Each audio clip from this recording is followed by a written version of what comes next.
റഹ്മാനായ റബ്ബിന്റെ കൽപ്പനകൾ ജീവിതത്തിന്റെ എല്ലാ മേഖലകളിലും വളരെ സൂക്ഷ്മതയോടുകൂടി അനുധാവനം ചെയ്ത് ജീവിക്കുന്ന അവന്റെ ഉത്തമദാസന്മാരിൽ അല്ലാഹു സുബ്ഹാനഹു വ തആല നാം ഏവരെയും ഉൾപ്പെടുത്തുമാറാകട്ടെ.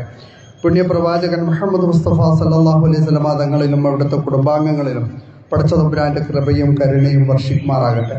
പരിശുദ്ധമായ റമദാൻ മാസത്തിന്റെ പര്യവസാനത്തോടുകൂടി വളരെ പുണ്യകരമായ ഒരു ദിവസത്തിൽ ഒരുമിച്ച് കൂടുവാൻ അല്ലാഹു സുബ്ഹാനഹു വ തആല നമുക്ക് അവസരം നൽകിയിരിക്കാം. ഈ സന്ദർഭത്തിൽ എല്ലാവർക്കും സ്നേഹോഷ്മളമായ ഈദിന്റെ ആശംസകൾ, ഈദ് മുബാറക്, തഖബ്ബലല്ലാഹു മിന്നാ വ മിൻകും എല്ലാവർക്കും നേരുകയാണ്. അല്ലാഹു സുബ്ഹാനഹു വ തആല കഴിഞ്ഞ ദിവസങ്ങളിലെല്ലാം നാം നിർവഹിച്ച എല്ലാ കർമ്മങ്ങളും നമ്മിൽ നിന്ന് സ്വീകരിക്കുമാറാകട്ടെ. നമുക്കറിയാം, വിശ്വാസിയെ സംബന്ധിച്ചിടത്തോളം രണ്ട് ആഘോഷങ്ങളിൽ വളരെ പരമപ്രധാനമായിട്ടുള്ള ഒരാഘോഷത്തിലാണ് നമ്മളുള്ളത്. നമുക്കറിയാം, നമ്മെ സംബന്ധിച്ചിടത്തോളം നമ്മുടെ ആഘോഷം എന്ന് പറയുന്നത് യഥാർത്ഥത്തിൽ അത് ആരാധന കൂടിയാണ്. ആരാധനയെ ആഘോഷമാക്കുകയും ആഘോഷത്തെ ആരാധനയാക്കുകയും ചെയ്യുന്ന ആളുകളാണ് നമ്മൾ.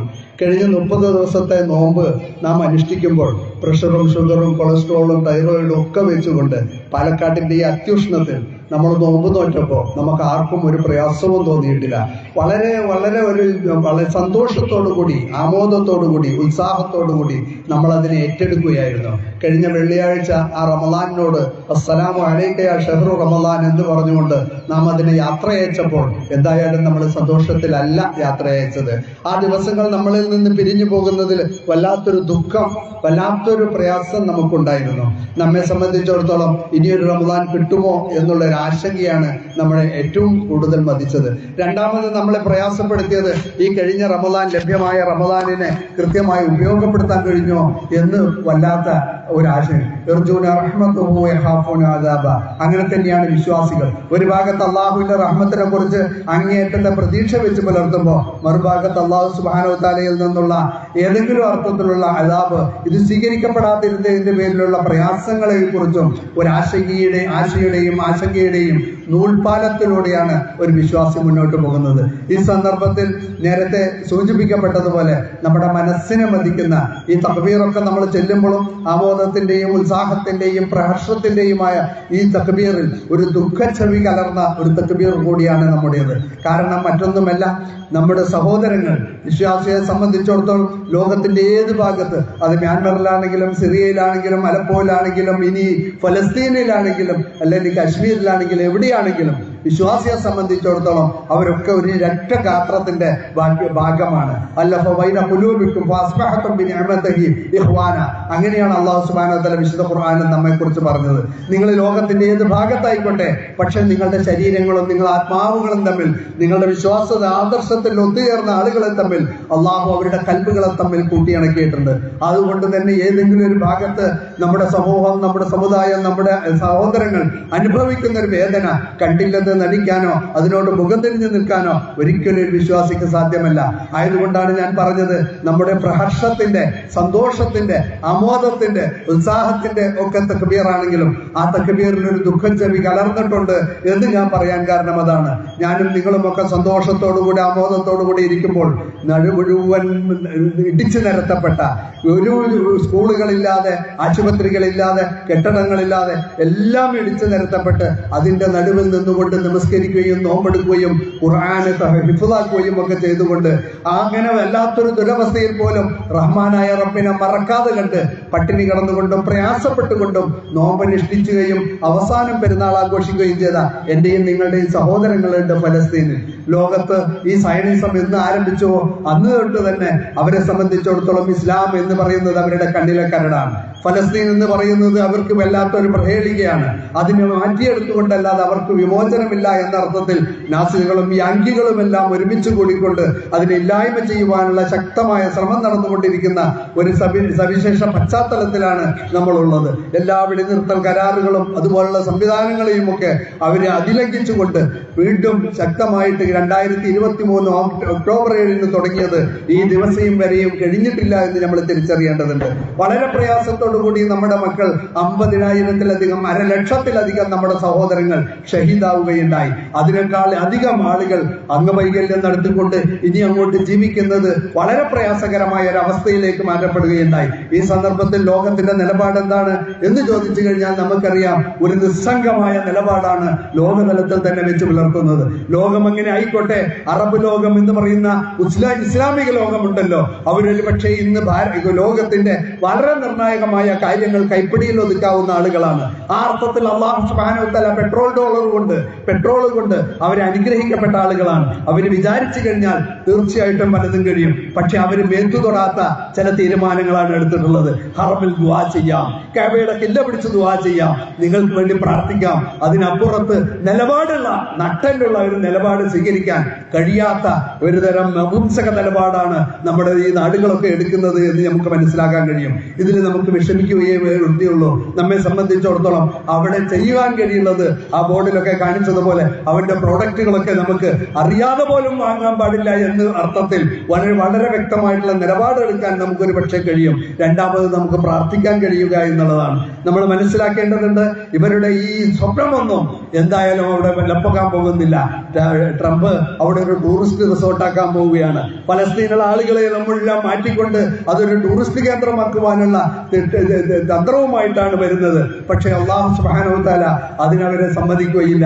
നിങ്ങൾക്കറിയാമല്ലോ, അവിടുത്തെ ഓരോ കുഞ്ഞും ഓരോ മനുഷ്യനും യഥാർത്ഥത്തിൽ ഈ പ്രയാസങ്ങളും വേദനകളും ഒക്കെ അനുഭവിക്കുമ്പോഴും സന്തോഷത്തോടു കൂടിയാണ് ആ പ്രയാസങ്ങളെ ഏറ്റെടുക്കുന്നത്. അവര് യഥാർത്ഥത്തിൽ പത്രങ്ങളുടെയും അതേപോലെ മീഡിയകളുടെയും മുന്നിൽ നിൽക്കുമ്പോൾ ലോകത്തോട് എല്ലാവരും പറയുന്നത് മറിച്ച് അല്ലാഹുവിനോടാണ് കൈ ഉയർത്തി അവര് പറയുന്നത്. ലോകത്തോട് പറഞ്ഞിട്ട് ഞങ്ങൾക്ക് ഒരു കാര്യവുമില്ല എന്ന അർത്ഥത്തിൽ അള്ളാഹുവിനോട് കൈ ഉയർത്തിക്കൊണ്ട് പറയുന്ന ആളുകളെ നമുക്ക് കാണാം. അവരുടെ നേതാവ് യഹ്യാ സിൻവാർ മരണപ്പെട്ടു. നിങ്ങൾ അറിഞ്ഞു, യുദ്ധോദ്ധാവായിക്കൊണ്ട് 63-ാമത്തെ വയസ്സിലും റബ്ബിന്റെ മാർഗത്തിൽ ശക്തമായി പൊരുതിക്കൊണ്ടിരുന്നിട്ട് ആ മാർഗത്തിൽ തന്നെ അവസാനം വരെ പലരെയും വകവരുത്തിക്കൊണ്ട് മുന്നോട്ട് പോയിക്കൊണ്ടിരിക്കുമ്പോൾ അവസാനം അള്ളാഹുവിന്റെ മാർഗത്തിൽ ഇന്നാ ലില്ലാഹി വ ഇന്നാ ഇലൈഹി റാജിഊൻ ഷഹീദാവുകയുണ്ടായി. അദ്ദേഹത്തിന്റെ പോസ്റ്റ്മോർട്ടം റിപ്പോർട്ട് നിങ്ങൾ വായിച്ചോ? അദ്ദേഹത്തിന്റെ പോസ്റ്റ്മോർട്ടം റിപ്പോർട്ട് യൂതന്മാര് പറഞ്ഞത്, യഹൂദികൾ പറഞ്ഞത് 3 ദിവസം അദ്ദേഹം ഭക്ഷണം കഴിച്ചിട്ടില്ല എന്നാണ്. 3 ദിവസമായി ഭക്ഷണം കഴിക്കാതെയും തന്റെ എതിരികളെ, തന്റെ ശത്രുക്കളെ വകവരുത്തുവാനുള്ള കരുത്തും ഈമാനിക ആവേശവും കൈമുതലാക്കിയ നേതാവാണത്. ഭക്ഷണമില്ലാഞ്ഞിട്ടല്ല കഴിക്കാഞ്ഞത്. അവസാനത്തെ പലസ്തീനിക്ക് വരെ ഭക്ഷണം കിട്ടാത്തവരെ പടച്ചോനെ തന്നെ ഞാൻ ഭക്ഷണം തൊടുകയില്ല എന്ന ശക്തമായ നിലപാട് സ്വീകരിച്ച ഒരു നേതാവ്. അണികൾ എന്തുമാകട്ടെ, സ്വസ്ഥമായ ഒരു ഭാഗത്തിരുന്നു കൊണ്ട് അതിനെ നയിക്കുന്ന ഒരു നേതാവല്ല ഫലസ്തീനിലുള്ളത്. ആ അർത്ഥത്തിലുള്ള നേതാക്കന്മാരെയല്ല അവരുണ്ടാക്കിയിട്ടുള്ളത്. ആ അർത്ഥത്തിലുള്ള അണികളുമല്ല അവരുടെ ഉള്ളത്. ആയതുകൊണ്ട് മനസ്സിലാക്കേണ്ടതുണ്ട്, ലോകത്തിന് മുന്നിൽ ഇൻഷാ അല്ലാഹ് സുമ്മ ഇൻഷാ അല്ലാഹ് അവര് വിജയിക്കുക തന്നെ ചെയ്യും, യാതൊരു സംശയവുമില്ല. ബൈത്തുൽ മുഖദ്ദസിന് വേണ്ടി അവര് നിലകൊള്ളുന്നത് സഹോദര ഞാനും നിങ്ങളും ചെയ്യേണ്ട പണിയാണ്. അവരവരുടെ ജീവൻ കൊടുത്തുകൊണ്ട് അവർക്കൊരു നല്ല പാക്കേജ് വാങ്ങിക്കൊണ്ട് അമേരിക്ക പറയുന്ന, ഇസ്രയേൽ പറയുന്ന ഒരു ഭാഗത്തേക്ക് മാറിപ്പോകാൻ അവർക്ക് അറിയാഞ്ഞിട്ടല്ല. പക്ഷെ അവര് വിട്ടുകൊടുക്കില്ല. ഞങ്ങളുടെ ഒന്നാമത്തെ കിബിലയെ ഞങ്ങളുടെ രക്തം കൊടുത്തും ഞങ്ങളത് പിടിച്ചു നിർത്തും. യഥാർത്ഥത്തിൽ ഒരു ഫർദ് കിഫായയാണ്. എല്ലാ സമൂഹവും ഞാനും നിങ്ങളും എല്ലാവരും നിലനിർത്തേണ്ടതാണ് യഥാർത്ഥത്തിൽ ആ ഒന്നാമത്തെ കിബിലയെ. ആ ഒന്നാമത്തെ കിബിലയെ നിലനിർത്തുവാൻ വേണ്ടി അവരനുഭവിക്കുന്ന ആ പേറ്റുനോവുണ്ടല്ലോ, അവരനുഭവിക്കുന്ന ആ ചുടുനടുവീർപ്പും ചുടുനിശ്വാസങ്ങളും ഉണ്ടല്ലോ, തീർച്ചയായിട്ടും അല്ലാഹു സുബ്ഹാനഹു വ തആലയുടെ അടുത്ത് അത് വില പോവുക തന്നെ ചെയ്യും. അതിന്റെ ഫലമായിട്ട് തീർച്ചയായിട്ടും ഇന്നല്ലെങ്കിൽ നാളെ ആ ഇസ്ലാമിക സൗധം ആ ഇസ്ലാമിക സമൂഹത്തിന്റെ കൈകളിൽ തന്നെ തിരിച്ചേൽപ്പിക്കപ്പെടുകയും ഇവര് നാമാനുശേഷമാവുകയും ചരിത്രത്തിന്റെ ചവറ്റുകൊട്ടയിലേക്ക് വലിച്ചെറിയപ്പെടുകയും ചെയ്യും. ഇൻഷാ അല്ലാഹ് യാതൊരു സംശയവുമില്ല.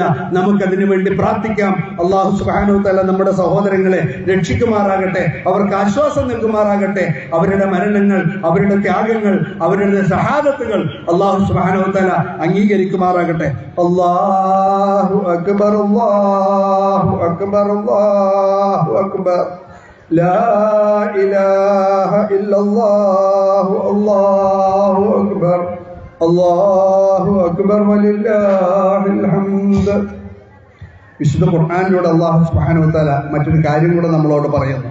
വബ്തഗി ഫീമാ ആതാക അല്ലാഹു ദാറൽ ആഖിറ വലാ തൻസ നസീബക മിനദ് ദുനിയ വഅഹ്സിൻ കമാ അഹ്സനല്ലാഹു ഇലൈക വലാ തബ്ഗിൽ ഫസാദ ഫിൽ അർദ് ഇന്നല്ലാഹ ലാ യുഹിബ്ബുൽ മുഫ്സിദീൻ.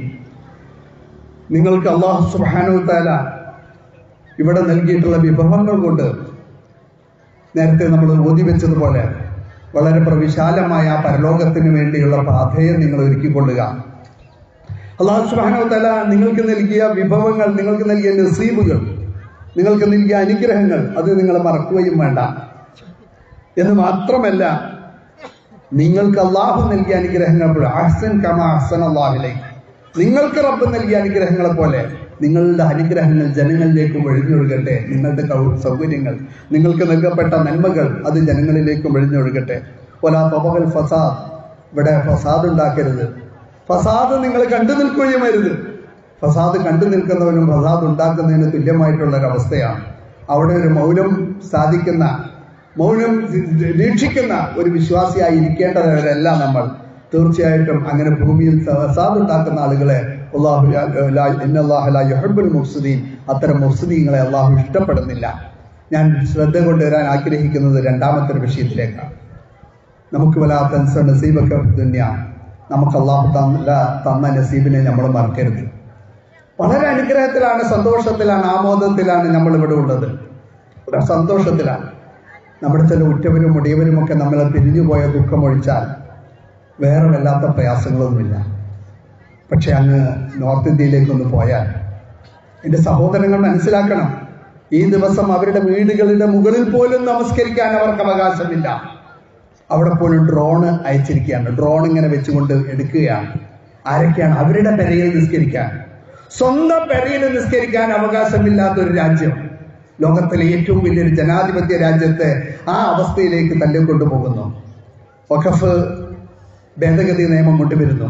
ഇസ്ലാമിക സമൂഹത്തിന്റെ കയ്യിലുള്ള മുഴുവൻ സ്വത്തും തട്ടിയെടുക്കാനുള്ള ശ്രമം നടക്കുന്നു. ഒരു 800 കൊല്ലം ഇവിടെ ഭരിക്കപ്പെട്ടപ്പോൾ, മുഗൾ സാമ്രാജ്യം ഭരിച്ചപ്പോൾ അതിന്റെ ബാക്കി പത്രമായിട്ട് നിൽക്കുന്ന എന്തെല്ലാമുണ്ടോ അതിനെ മുഴുവൻ പിടിച്ചെടുക്കുവാനുള്ള ശ്രമത്തിലാണ് ഒരു ഭാഗം. ഇസ്ലാമിക സമൂഹം തങ്ങളുടെ പരലോകം മാത്രം ലക്ഷ്യം വെച്ചുകൊണ്ട് ഇവിടെ ഉണ്ടാക്കിയിട്ടുള്ള സ്കൂളുകളും ആശുപത്രികളും സംവിധാനങ്ങളും പള്ളികളും മദ്രസകളുമെല്ലാം അതെല്ലാം വഖഫ് സ്വത്തിൻ്റെതാണ്. അതിനി എങ്ങനെ കൈകാര്യം ചെയ്യണമെന്ന് അവരങ്ങ് തീരുമാനിക്കും. ഇത് ഇന്നും നിലയും തുടങ്ങിയതല്ല. ആദ്യം മോബ് ലിഞ്ചിങ് ആയിരുന്നു, ആൾക്കൂട്ട കൊലപാതകങ്ങളായിരുന്നു, ഭക്ഷണത്തിന്റെ പേരിൽ കൊലപാതകങ്ങളായിരുന്നു, പിന്നെ പൗരത്വ ഭേദഗതിയായി, പിന്നെ വന്നത് ഹലാലിന്റെയും ഹറാമിന്റെയും പേരിലുള്ള ചർച്ചകളും കൊല്ലലുമായിരുന്നു, ലവ് ജിഹാദായിരുന്നു. പിന്നെ അവിടുന്ന് അങ്ങോട്ട് അതുപോലെ ഒരിക്കലും നിങ്ങളെ സ്വസ്ഥമായിട്ട് നിങ്ങളെക്കുറിച്ച്, നിങ്ങളുടെ ഭാവിയെക്കുറിച്ച് ചിന്തിക്കാൻ അയക്കില്ല. നിങ്ങൾ അസ്തിത്വ പ്രതിസന്ധി നേരിടുന്ന ഒരു സമുദായമായി തന്നെ ഇവിടെ തുടരേണ്ടതുണ്ട് എന്നുള്ളത് വളരെ തിട്ടമിട്ടുകൊണ്ട്, വളരെ വ്യക്തമാക്കിക്കൊണ്ട് അവർ ഈ സമുദായത്തിന് നേരെ നീങ്ങിക്കൊണ്ടിരിക്കുകയാണ്. ഏറ്റവും ഒടുവിലത് ആ ബുൾഡോസർ രാജ്. സുപ്രീം കോടതി പോലും പറഞ്ഞു ബുൾഡോസറുമായിട്ട് അവർക്ക് അങ്ങനെ പോകരുത് എന്ന് പറഞ്ഞതെല്ലാം പുല്ലുവില കൽപ്പിച്ചുകൊണ്ട് ശക്തമായിട്ടൊക്കെ മുന്നോട്ട് പോവുകയാണ്. ഈ സമയത്ത് ഇത് എവിടെയാണ് നടക്കുന്നത്? ഇത് നടക്കുന്നത് കേരളത്തെ പോലെ മുസ്ലിങ്ങൾ വളരെ ചെറിയൊരു പെർസെൻറ്റേജ് ഉള്ള ഒരു സംസ്ഥാനത്തിലല്ല, ധാരാളം മുസ്ലിങ്ങളുടെ ഒരു സംസ്ഥാനത്തിലാണ്. നല്ലവണ്ണം മുസ്ലിങ്ങൾ, നമ്മളെക്കാളൊക്കെ മുസ്ലിങ്ങളുള്ള സംസ്ഥാനത്തിലാണ്. ഇന്ത്യയിലെ ഏറ്റവും പ്രധാനപ്പെട്ട മദ്രസകൾ ദാറുൽ നദ്വയും ദാറുൽ നദ്വയും അതേപോലെ തന്നെ ദൈവബന്ധും ഒക്കെ ഉള്ള ഇന്ത്യയിലെ മുഴുവൻ പണ്ഡിതന്മാരെയും ഒരുപക്ഷെ ഉണ്ടാക്കിക്കൊണ്ടിരിക്കുന്ന വലിയ കോളേജുകൾ പണ്ഡിതന്മാരെ കൊണ്ട് നിറഞ്ഞ ഒരു സമൂഹമാണ്. ആ സമൂഹത്തിലാണ് ഇസ്ലാമിക സമൂഹത്തിൽ ഇങ്ങനത്തെ ഒരു ദുരവസ്ഥ. എന്തുകൊണ്ട് എന്ന് നമ്മൾ ആലോചിക്കണം. അത് അവിടെ മാത്രമല്ല, മൊത്തം ഇന്ത്യയിലാണ് ഈ വഖഫ് പ്രശ്നമെങ്കിൽ ആ സംസ്ഥാനം മാത്രം അനുഭവിക്കുന്ന ചില പ്രശ്നങ്ങളുണ്ട്. അതൊക്കെ ഒരു ടെസ്റ്റ് ഡോസ് മാത്രമാണ്. ഇന്ന് ഞങ്ങൾ UP-യിൽ ഇത് നടത്തും, നാളെ അത് മുഴുവൻ ഇന്ത്യയിലേക്കും ഞങ്ങൾ കൊണ്ടുവരും. ഇന്ന് ഞങ്ങൾ ഗുജറാത്തിൽ നടത്തി, നാളെ അത് മുഴുവൻ ഇന്ത്യയിലേക്ക് കൊണ്ടുവരും. ഈ നിലപാടാണ് അവിടെ.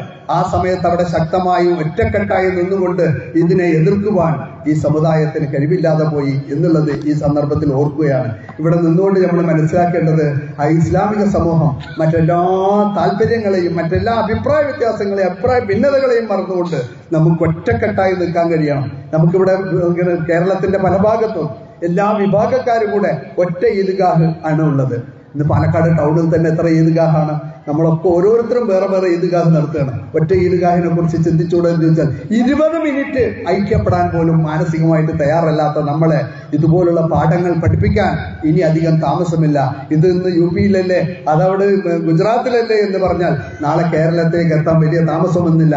കേരളത്തിലെ ഇസ്ലാമിക സമൂഹത്തെ അങ്ങേറ്റം മോശമായിട്ട് ചിത്രീകരിച്ചിട്ടും അവനെ പിടിച്ചൊന്ന് അകത്തിടാൻ സർക്കാരിന്റെ കോടതിയുടെ അനുവാദം പോലെ ഉണ്ടായിട്ടും അതിന് തന്റെ ഇടം കാണിക്കാത്ത സർക്കാരും സംവിധാനങ്ങളുമാണ് ഉള്ളത്. ആയതുകൊണ്ട് തന്നെ ഇസ്ലാമിക സമൂഹത്തിന് മേലെ എന്ത് കയ്യേറ്റം നടന്നാലും ചോദിക്കാൻ യഥാർത്ഥത്തിൽ ആരുമില്ല. നമുക്ക് നമ്മളേ ഉള്ളൂ, നമ്മുടെ റഹ്മാനായ റബ്ബും. ആയതുകൊണ്ട് ഇവിടെ ഐക്യപ്പെടേണ്ടതുണ്ട്. ഒറ്റപ്പെട്ട് നിൽക്കരുത്, പിരിഞ്ഞു നിൽക്കരുത്. ഒന്നിച്ച് ഒറ്റക്കെട്ടായി നിന്നുകൊണ്ടൊരു മുന്നേറ്റമാണ് ഇനി കാലഘട്ടം ആവശ്യപ്പെടുന്നത് എന്ന് നമ്മൾ മനസ്സിലാക്കേണ്ടതുണ്ട്. ആയതുകൊണ്ട് വഖഫിന്റെ വിഷയം, നേരത്തെ പൗരത്വ ബില്ലിന്റെ വിഷയം എങ്ങനെയാണോ കൈകാര്യം ചെയ്തത്, അതേ അർത്ഥത്തിൽ ഒറ്റക്കെട്ടായി നിന്നുകൊണ്ട് പോരാടാൻ ഓരോ സംഘടനയും പേര് അവരവരുടെ പേരിൽ നടത്തുന്നതിനപ്പുറം ഒറ്റക്കെട്ടായി ഒന്നിച്ചു നിന്നുകൊണ്ട് ഒരു മുന്നേറ്റം ഈ വിഷയത്തിൽ ഉണ്ടാകണം. ഇസ്ലാമിക സമൂഹത്തിന്റെ ഐക്യം അവർക്ക് ബോധ്യപ്പെടുത്താൻ കഴിയണം. അല്ലാഹു സുബ്ഹാനഹു വ തആല അതിന് നമുക്ക് തൗഫീഖ് ചെയ്യുമാറാകട്ടെ. മറ്റൊന്ന് പറഞ്ഞു, അതായത് ഈ ഭൂമിയിൽ ഫസാദ് ഉണ്ടാക്കുന്ന അല്ലെങ്കിൽ ഇവിടെ തിന്മ നടമാടുമ്പോൾ അതിനെതിരെ ഒരക്ഷരം വേണ്ടാതെ മാറി നിൽക്കുക എന്നുള്ളത് ഒരു വിശ്വാസിയെ സംബന്ധിച്ചിടത്തോളം ഭൂഷണമല്ല, നമ്മുടെ നിലപാടല്ല. നമുക്കറിയാം, നമ്മുടെ കുഞ്ഞുമക്കൾ, നമ്മുടെ പുതിയ മക്കൾ, നമ്മുടെ പുതിയ ജനറേഷൻ, നമ്മുടെ ഏറ്റവും വലിയ പ്രതീക്ഷ അതിലാണ്. ഏറ്റവും കൂടുതൽ യുവത്വം കൊണ്ട്, ഏറ്റവും കൂടുതൽ കുഞ്ഞുമക്കളെ കൊണ്ട് അനുഗ്രഹിക്കപ്പെട്ട ഒരു സമുദായത്തിന്റെ മക്കൾ എവിടേക്കാണ് പോകുന്നത് എന്ന് നോക്കിയാൽ നമുക്കറിയാം. പേരറിയാത്ത, ഇതുവരെ നമ്മൾ കേട്ടിട്ടും കണ്ടിട്ടുമില്ലാത്ത, ഒരുപക്ഷെ നിങ്ങൾക്ക് കണ്ടെടുക്കാൻ പോലും കഴിയാത്ത 2 പഞ്ചസാര തരിയുടെ മാത്രം വലുപ്പമുള്ള മാരകമായ മയക്കുമരുന്നുകൾ എവിടെയും സൂക്ഷിച്ചു വെച്ചാലും നമുക്ക് കണ്ടുപിടിക്കാൻ കഴിയാത്ത രൂപത്തിലുള്ള സാധനങ്ങൾ വളരെ വില കൊടുത്തുകൊണ്ട് വാങ്ങുകയും അതിന്റെ അഡിക്റ്റാകുകയും അവസാനം ബാപ്പാനെയും ഉമ്മാനെയും കുടുംബക്കാരെയും മുഴുവനൊക്കെ തല്ലിക്കൊല്ലുകയോ ഒക്കെ ചെയ്യുന്ന വല്ലാത്തൊരു ദുരവസ്ഥയിലേക്ക് നാട് നീങ്ങിക്കൊണ്ടിരിക്കുമ്പോൾ ഞാനൊന്നും അറിയില്ലേ എന്ന് പറഞ്ഞിരിക്കേണ്ടവരല്ല നമ്മൾ. നമുക്ക് വളരെ വ്യക്തമായ സംവിധാനം ഇതിനുണ്ട്. അള്ളാഹുവിന്റെ അനുഗ്രഹത്താൽ ഇസ്ലാമിക സമൂഹത്തിനുള്ളതുപോലെ ഒരു സംവിധാനം വേറെ ആർക്കുമില്ല. എല്ലാ വെള്ളിയാഴ്ചയും ഖത്തീബുമാരൊക്കെ തീരുമാനിച്ചാൽ മുഴുവൻ ഇസ്ലാമിക സമൂഹത്തെ എഡ്യൂക്കേറ്റ് ചെയ്യാനുള്ള സംവിധാനം പടച്ചതമ്പുരാന്റെ അനുഗ്രഹം കൊണ്ട് നമുക്ക് മാത്രമേ ഉള്ളൂ. മുഴുവൻ മുസ്ലിങ്ങളെയും ഒരൊറ്റ വെള്ളിയാഴ്ച മുഴുവൻ ഖത്തീബുമാരും വിചാരിച്ചാൽ നിങ്ങൾ ഉദ്ദേശിക്കുന്ന ആശയം അവരുടെ തലയിലേക്ക് കയറ്റുവാൻ, അവരെ അതിന്റെ ആളുകളാക്കി മാറ്റാൻ നമുക്ക് മാത്രമാണ് സംവിധാനമുള്ളത്. എന്ന് മാത്രമല്ല, നമ്മുടെ മഹല്ല് ഘടന വളരെ ശക്തമാണ്. നമ്മുടെ മഹല്ല് സംവിധാനം വളരെ ശക്തമാണ്. ആ മഹല്ല് സംവിധാനം ഞങ്ങൾ ഉപയോഗിക്കാറ് ഏതാണ്? നമുക്ക് ഇഷ്ടപ്പെടാത്ത ഒരുത്തൻ ക്ലാസ് എടുക്കാൻ വന്നാൽ അവനെ മഹല്ലിൽ നിന്ന് പുറത്താക്കുക, അങ്ങനെ വല്ല സംഗതികൾക്ക് മാത്രമാണ് നിങ്ങളുടെ തിട്ടൂരം ഉപയോഗിക്കുമെന്നെങ്കിൽ ഇതുപോലുള്ള തിന്മയ്ക്കെതിരെ, ഇതുപോലുള്ള സംവിധാനങ്ങൾക്കെതിരെ ശക്തമായി നിലകൊള്ളുവാൻ എന്തുകൊണ്ട് മഹല്ലിന് കഴിയുന്നില്ല എന്നുകൂടെ നമ്മൾ ചിന്തിക്കേണ്ടതുണ്ട്. അങ്ങനെ ഇതിന് സർക്കാരിനെയോ മറ്റാരിനെയും കുറ്റം പറയേണ്ടതില്ല. നമ്മെ സംബന്ധിച്ചിടത്തോളം നമ്മുടെ മഹല്ലിലേക്ക്, നമ്മുടെ സംഘടനയിലേക്ക്, നമ്മുടെ സംവിധാനത്തിലേക്ക്, നമ്മുടെ തട്ടകത്തിലേക്ക് ഇതുപോലുള്ളത് ഇരച്ചു കയറുന്നത്, ഇതുപോലുള്ളത് അരിച്ചു കയറുന്നത് തീർച്ചയായിട്ടും ജാഗ്രതയോടുകൂടെ കണ്ടു നിന്നുകൊണ്ട് അതിനെ ഇല്ലായ്മ ചെയ്യുവാൻ നമുക്ക് കഴിയേണ്ടതുണ്ട്. അതിന് സർവശക്തനായ നാഥൻ തൗഫീഖ് ചെയ്യുമാറാകട്ടെ എന്നുകൂടെ പ്രാർത്ഥിക്കുകയാണ്. മറ്റൊരു വർത്തമാനം കൂടെ പറഞ്ഞുകൊണ്ട് ഞാനിത് അവസാനിപ്പിക്കുന്നു.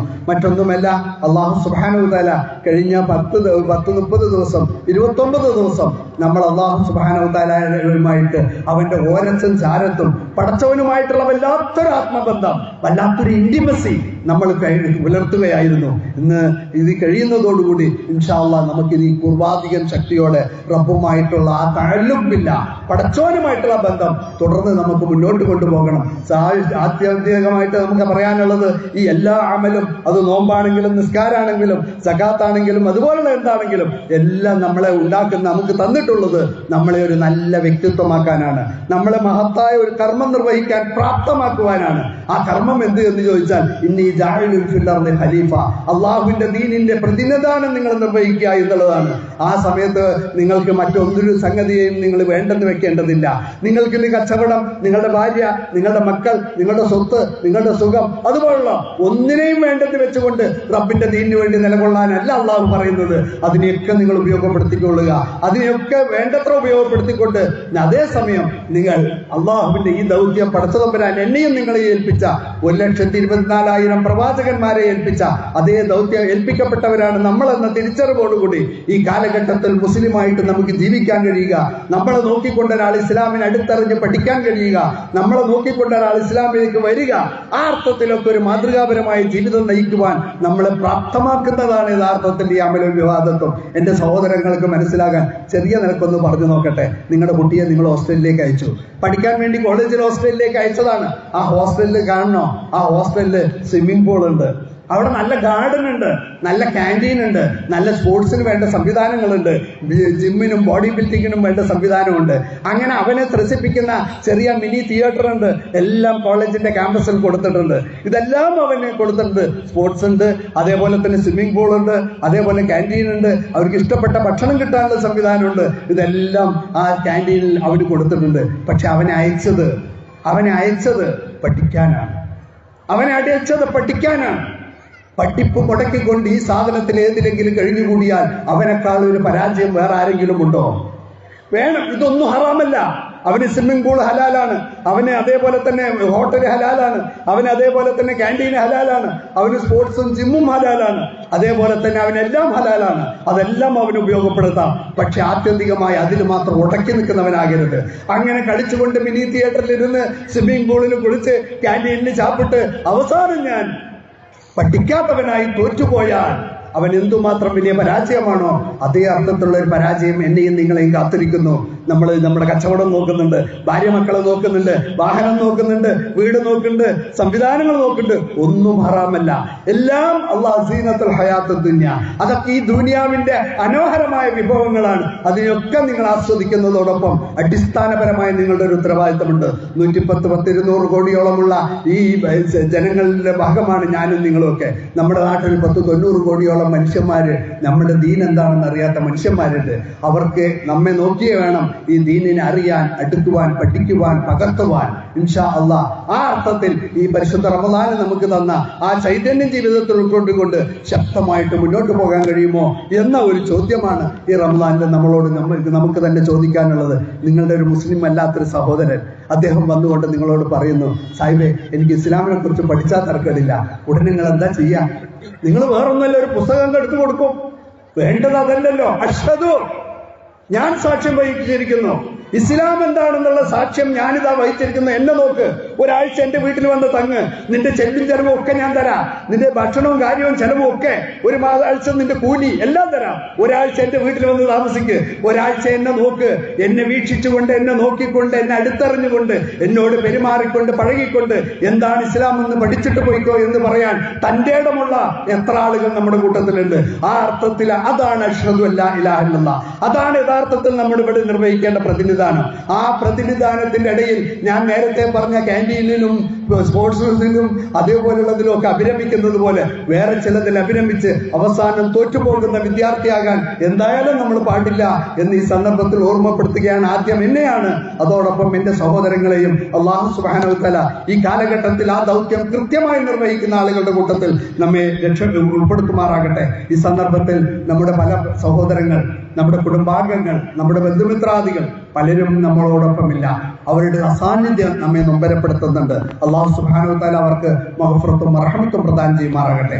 അതോടൊപ്പം തന്നെ നമ്മൾ മനസ്സിലാക്കേണ്ടതുണ്ട്, ജയിലുകളിൽ കഴിയുന്ന, അതേപോലെ തന്നെ ഇതുപോലുള്ള യുദ്ധങ്ങളും അതുപോലുള്ള യുദ്ധമുഖങ്ങളിലും പോരാട്ടമുഖങ്ങളിലും ഒക്കെ കഴിഞ്ഞുകൂടുന്ന ഒരുപാട് സഹോദരങ്ങൾ നോർത്ത് ഇന്ത്യയിലും ആൾ ഇന്ത്യ തലത്തിലും ലോകതലത്തിലും എല്ലാം ഉണ്ട്. അല്ലാഹു സുബ്ഹാനഹു വ തആല അവർക്കെല്ലാം ആശ്വാസം പ്രദാനം ചെയ്യുമാറാകട്ടെ.